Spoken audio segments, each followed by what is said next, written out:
There's a level of strategic thinking that makes you untouchable in any conflict. And today you'll discover exactly how one man developed it 400 years ago and how you can master the same mental warfare that defeated every opponent he ever faced. Have you ever encountered someone who never seems rattled, who walks into any situation, any argument, any competition, and somehow always comes out ahead? While everyone else is scrambling, reacting, getting emotional, they remain perfectly calm and somehow turn every disadvantage into victory. And you know what people say about them? They're just naturally gifted. They have some secret connection. They must know something we don't. But what if I told you there's an ancient strategy so powerful that it transforms how you handle every confrontation in your life? A mental approach that makes you flow like water around any obstacle, any opponent, any challenge. Miyamoto Musashi, the greatest swordsman Japan ever produced, won over 60 duels and never lost once. But his secret wasn't superior strength or lightning speed. It was something he called the way of water. And when you understand how it works, you'll never approach conflict the same way again. But there's a warning. This strategy requires you to abandon everything you think you know about winning. Before I show you exactly how this system works, subscribe to the channel,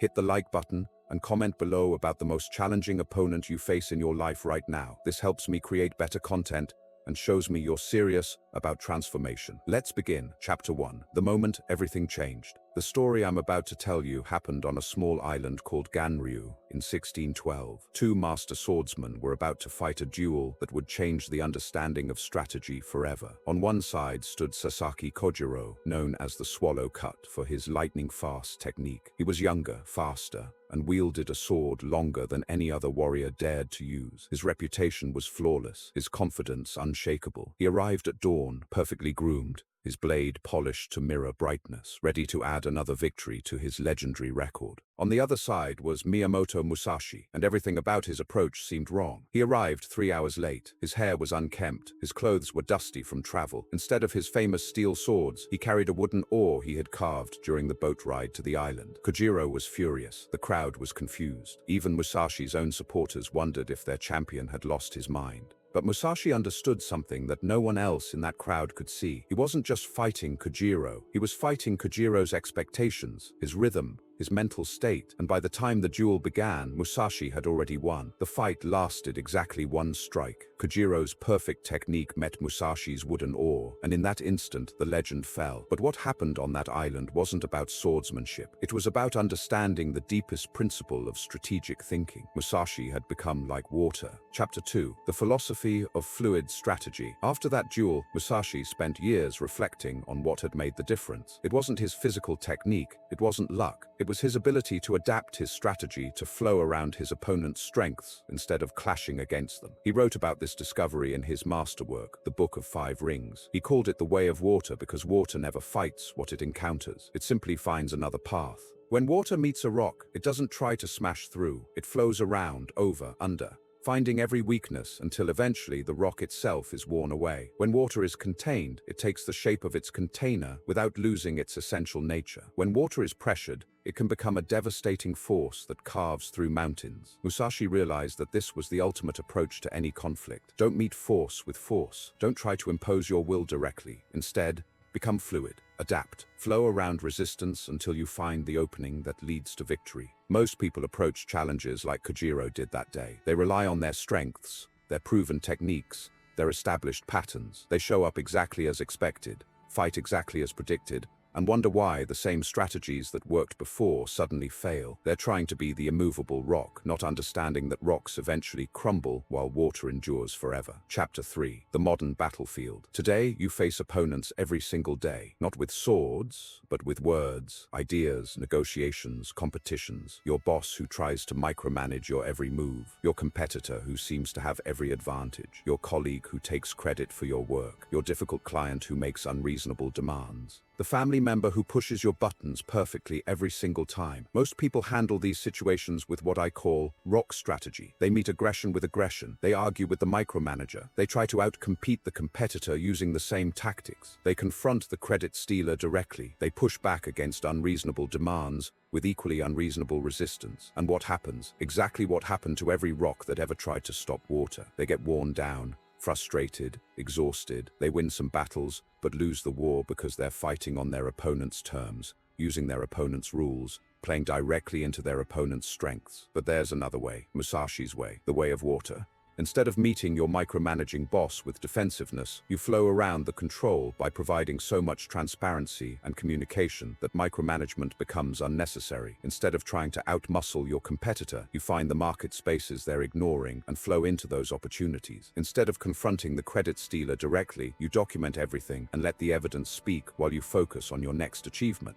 This isn't about being passive. Water carved the Grand Canyon. This is about being strategically fluid, adapting your approach until you find the path of least resistance that leads to maximum impact. Chapter 4. The 3 States of Water Strategy. Musashi discovered that water operates in 3 distinct states, and each state represents a different level of strategic thinking. Most people only ever access the first state, which is why they remain trapped in predictable patterns of conflict. The first state is liquid water. This is your default mode of flowing around obstacles. When someone attacks your idea in a meeting, instead of defending it directly, you acknowledge their concern and redirect the conversation towards shared goals. When a client becomes unreasonably demanding, you don't push back against their demands. You flow around them by offering alternatives that give them what they actually need while protecting your boundaries. But liquid water has limitations. Sometimes the obstacle is too large, the resistance too strong. That's when you need to access the second state, ice. When water freezes, it becomes incredibly powerful. It can crack foundations, split rocks, destroy structures that seemed permanent. In strategic terms, this means knowing when to become absolutely unmovable on the things that matter most. Musashi demonstrated this when he faced multiple opponents simultaneously. He couldn't flow around all of them at once, so he became like ice, completely solid in his positioning, forcing his enemies to come to him on his terms. In your modern battles, this means identifying your non-negotiables and becoming immovable on those points while remaining fluid on everything else. The third state is steam. When water is heated beyond its boiling point, it becomes invisible, unpredictable, capable of generating tremendous force. This is the highest level of water strategy. Your opponent can't fight what they can't see or predict. You become so adaptable, so fluid in your thinking, that you're always 3 moves ahead. Chapter 5. The Art of Invisible Victory. Here's what most people never understand about Musashi's greatest victories. The real battle was won long before the swords were drawn. On Ganryu Island, Kojiro lost the moment Musashi decided to arrive late. Everything else was just execution. This is the deepest secret of water strategy. You win by controlling the conditions of engagement. You choose the time, the place, the rules. You force your opponent to react to you instead of the other way around. Think about your most successful people in any field. They don't just respond to circumstances. They create circumstances that favor their strengths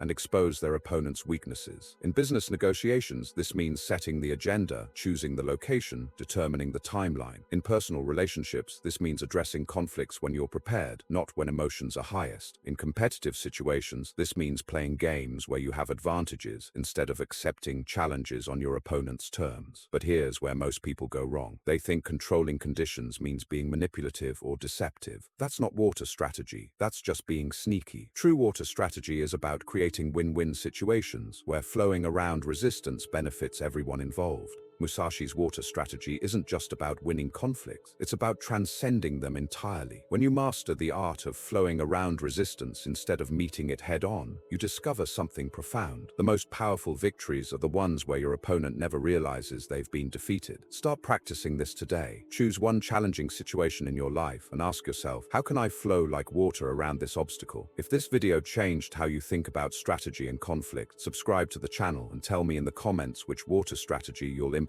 first. Remember, the way of water isn't just ancient wisdom, it's your blueprint for unstoppable success in the modern world.